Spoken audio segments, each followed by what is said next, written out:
This instructional video shows you how to add an event to your events calendar. This is going to be found under Production in eFlyers.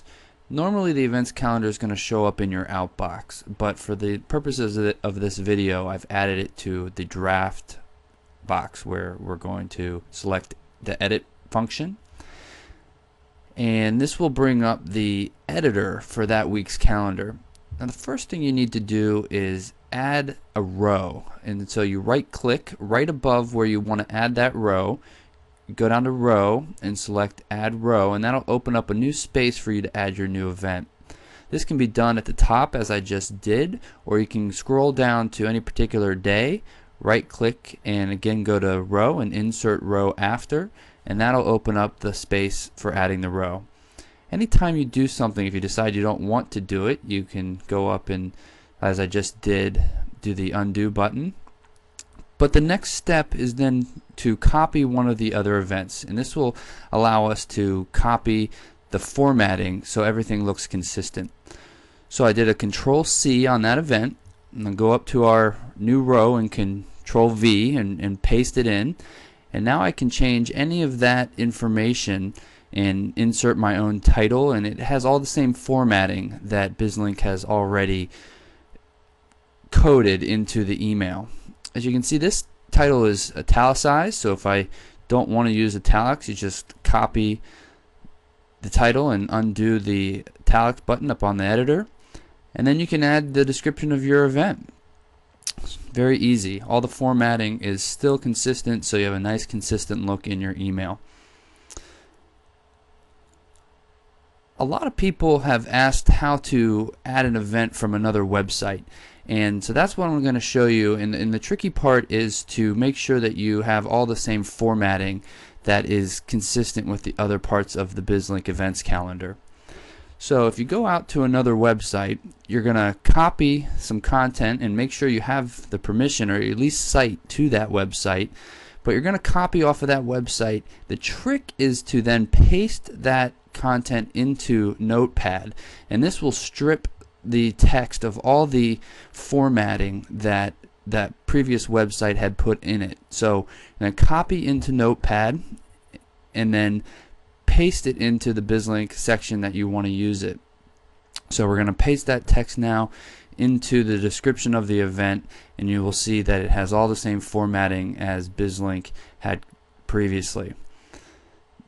This can also be done for the title, so if you want to borrow the title from another website, and again it is important to make sure you have the permission of that website or you cite to that website.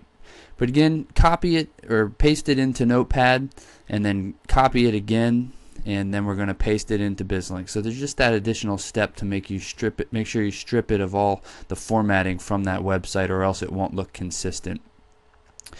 If you want to replace the picture, then there's two places you can go. You can go to either the well, first thing, I guess the first step you're going to do is save the image that you want to replace it with. So in this particular case, I've saved the image by right clicking and save image as, and I saved it down to my desktop.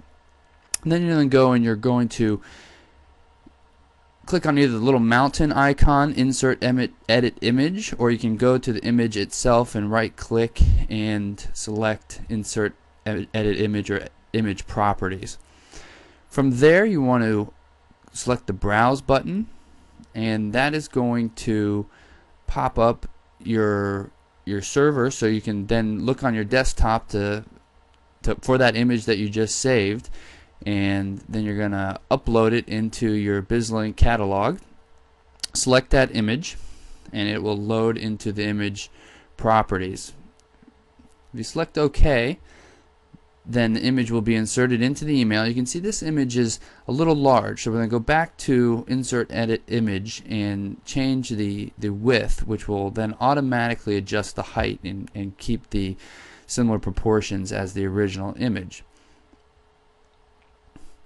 Last step is to make sure you do create a site and create a citation to that other website that you got the image from.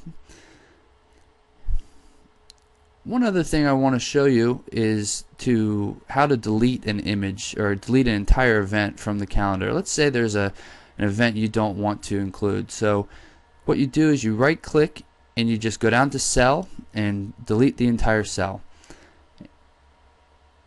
And that can be done on any cell on the email.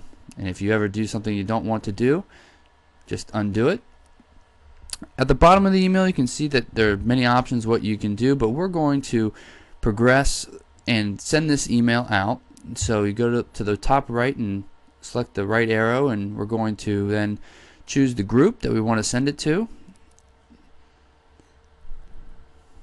Hit the right arrow again, and now we're going to schedule that email, and we can select from the calendar what day we want to go out. We can adjust the time, we can send it automatically, send now, and there may be a delay on the send now depending on what other emails are going out from BizLink that day. But there you have it. That's how you include a new event on your events calendar. If you have any questions, you can always contact our office.